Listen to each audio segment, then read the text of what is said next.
Hi friends, welcome to GK kiss guide. ಇವತ್ತು ನಾವು ಕೆಲವು ಇಂಟ್ರೆಸ್ಟಿಂಗ್ ಪ್ರಶ್ನೆಗಳನ್ನು ನೋಡೋಣ ಬನ್ನಿ. ಇದರಲ್ಲಿ ನೀವು ಎಷ್ಟು ಪ್ರಶ್ನೆಗಳಿಗೆ ಸರಿಯಾದ ಉತ್ತರವನ್ನು ನೀಡಿದ್ದೀರಿ ಅಂತ ಕಾಮೆಂಟ್ ಮಾಡಿ ತಿಳಿಸಿ. ಸ್ನೇಹಿತರೆ, ನಾವು ಪ್ರಶ್ನೆಗಳನ್ನು ನೋಡುವುದಕ್ಕಿಂತ ಮುಂಚೆ ನಮ್ಮ ಚಾನಲ್ ಕಡೆಯಿಂದ ಸಣ್ಣ ಸೂಚನೆ.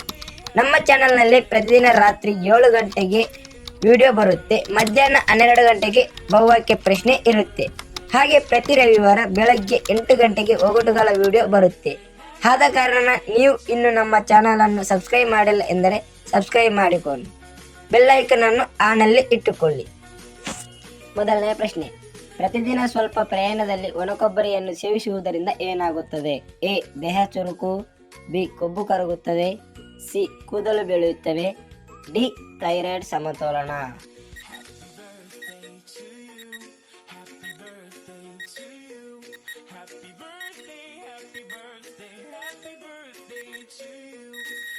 ಸರಿಯಾದ ಉತ್ತರ ಡಿ. ಥೈರಾಯ್ಡ್ ಸಮತೋಲನ. ಒಣಕೊಬ್ಬರಿಯಲ್ಲಿ ಸೆಲೆನಿಯಂ ಅಧಿಕ ಪ್ರಮಾಣದಲ್ಲಿ ಇದ್ದು ನಿಮಗೆ ಹೈಪರ್ ಥೈರಾಯ್ಡ್ ಇರಲಿ ಅಥವಾ ಹೈಪೋಥೈರಾಯ್ಡ್ ಇರಲಿ, ನೀವು ತಪ್ಪದೆ ಒಣಕೊಬ್ಬರಿಯನ್ನು ಸೇವಿಸುವುದರಿಂದ ಇದು ನಿಮ್ಮ ಥೈರಾಯ್ಡ್ ಹಾರ್ಮೋನನ್ನು ಸರಿಯಾಗಿ ಇಡುತ್ತದೆ.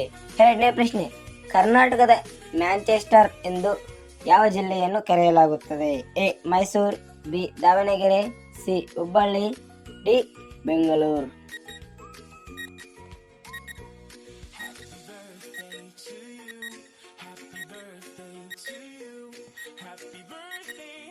ಸರಿಯಾದ ಉತ್ತರ ಬಿ.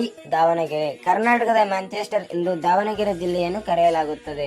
ಮೂರನೇ ಪ್ರಶ್ನೆ, ಯಾವುದನ್ನು ಅತಿಯಾಗಿ ಸೇವಿಸುವುದರಿಂದ ಕಾಲಾನಂತರದಲ್ಲಿ ಉರಿಯೂತಂತಹ ಸಮಸ್ಯೆಗಳು ಎದುರಾಗುತ್ತವೆ? ಎ. ಅಣಬೆ. ಬಿ. ಮೆಣಸು. ಸಿ. ಟೊಮ್ಯಾಟೊ. ಡಿ. ಬಿಳಿ ಬದನೆ.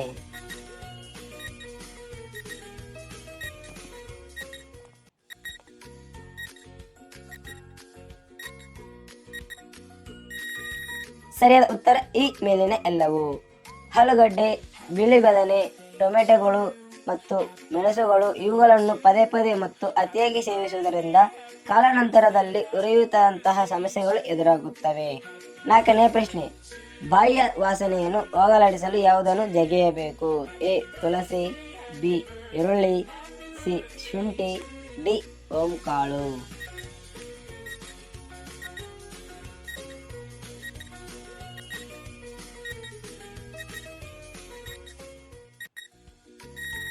ಸರಿಯಾದ ಉತ್ತರ ಎ.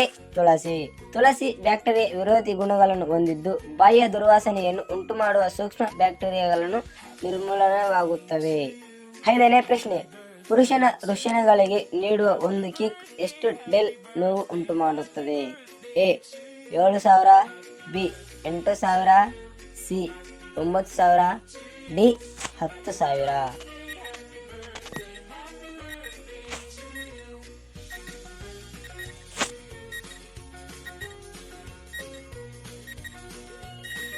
ಸರಿಯಾದ ಉತ್ತರ ಸಿ. 9,000. ಪುರುಷನ ವೃಷಣಗಳಿಗೆ ನೀಡುವ ಒಂದು ಕಿಕ್ 9,000 ಡೆಲ್ ನೋವು ಉಂಟು ಮಾಡುತ್ತದೆ. ಇದು 3,500 ಮೂಳೆಗಳನ್ನು ಮುರಿಯೂತ ನೋವಿಗೆ ಸಮನಾಗಿದೆ ಎಂದು ಹೇಳಲಾಗಿದೆ.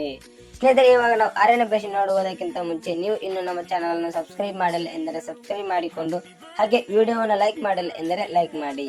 ಬನ್ನಿ 6ನೇ ಪ್ರಶ್ನೆ ನೋಡೋಣ. 6ನೇ ಪ್ರಶ್ನೆ, ಅತಿ ವೇಗವಾಗಿ ಬೆಳೆಯುವ ಮರ ಅಥವಾ ಗಿಡ ಯಾವುದು? ಎ. ಬೇವು. ಬಿ. ಈಚಲು. ಸಿ. ಹೊಂಗೆ. ಡಿ. ಬ್ಯಾಂಬು ಅಥವಾ ಬಿದಿರು.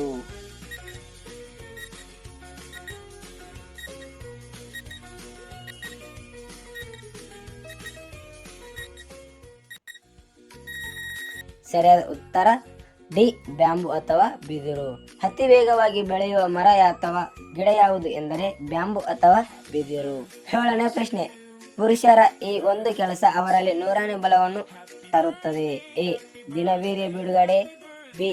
ವೀರ್ಯ ಸಂರಕ್ಷಣೆ. ಸಿ. ಕತ್ತೆ ಹಾಳು ಸೇವನೆ. ಡಿ. ಊಳ ಮಾಂಸ ಸೇವನೆ.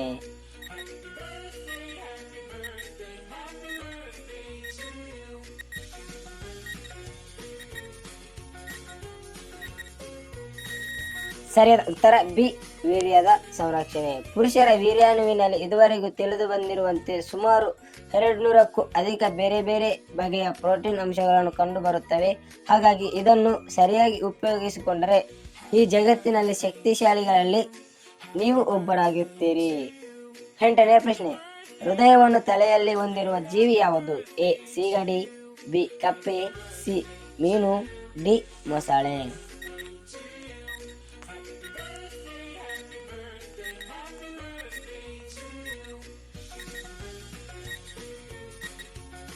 ಸರಿಯಾದ ಉತ್ತರ ಎ ಸೀಗಡಿ. ಹೃದಯವನ್ನು ತಲೆಯಲ್ಲಿ ಹೊಂದಿರುವ ಜೀವಿ ಯಾವುದು ಎಂದರೆ ಸೀಗಡಿಯಾಗಿದೆ. 9ನೇ ಪ್ರಶ್ನೆ. ಧೂಮಪಾನದಿಂದ ಹೃದಯ ಭಾಗದಲ್ಲಿ ಶೇಖರಣೆಯಾಗಿರುವ ಕೆಟ್ಟ ಹೊಗೆ ನಿಮೋನಿಯಮನ್ನು ತೆಗೆದುಹಾಕಲು ಯಾವುದನ್ನು ಸೇವಿಸಬೇಕು? ಎ ಸೇಂದಿ, ಬಿ ಬಿಸಿ ನೀರು, ಸಿ ಕರಿಬೇವು, ಡಿ ಬೂದುಗುಂಬಳ ರಸ.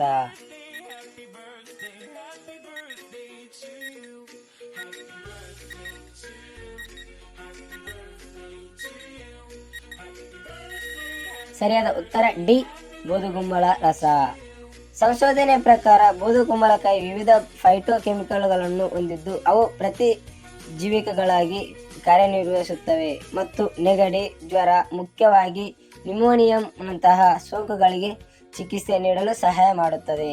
10ನೇ ಪ್ರಶ್ನೆ. ಊಟದ ನಂತರ ಚಹಾ ಅಥವಾ ಟೀಯನ್ನು ಕುಡಿಯುವುದರಿಂದ ಏನಾಗುತ್ತದೆ? ಎ ಅಸಿಡಿಟಿ, ಬಿ ತೂಕ ಹೆಚ್ಚು, ಸಿ ಜೀರ್ಣಶಕ್ತಿ ಕುಂಠಿತ, ಡಿ ಹೊಟ್ಟೆಗೆ ಹಾನಿ.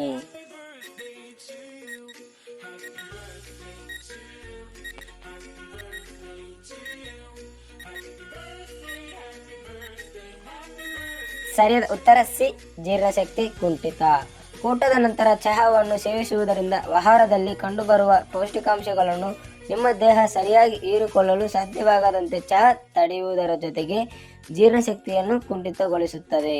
ಸ್ನೇಹಿತರೆ, ಇವಾಗ ನಿಮಗೆ ಒಂದು ಒಗಟನ್ನು ನೀಡಲಾಗುತ್ತೆ. ಈ ಒಗಟಿಗೆ ಯಾರು ಮೊದಲು ಕಾಮೆಂಟ್ ಮಾಡುತ್ತಾರೋ ಅವರ ಕಾಮೆಂಟ್ ಅನ್ನು ಪಿನ್ ಮಾಡುತ್ತೇನೆ. ಒಗಟು: ಎರಡು ಮನೆಗೆ ಒಂದೇ ಕಂಬ. ಎರಡು ಮನೆಗೆ ಒಂದೇ ಕಂಬ. ಸ್ನೇಹಿತರೆ, ನಿಮಗೆ ಗೊತ್ತಿರುವ ಓಟುಗಳನ್ನು ಮತ್ತು ಅದರ ಉತ್ತರವನ್ನು ಕಾಮೆಂಟ್ ಮಾಡಿ. ಮುಂದಿನ ಓಟುಗಳ ಸ್ಪರ್ಧೆಯಲ್ಲಿ ನಿಮಗೆ ಗೊತ್ತಿರುವ ಓಟುಗಳನ್ನು ಹಾಕುತ್ತೇನೆ.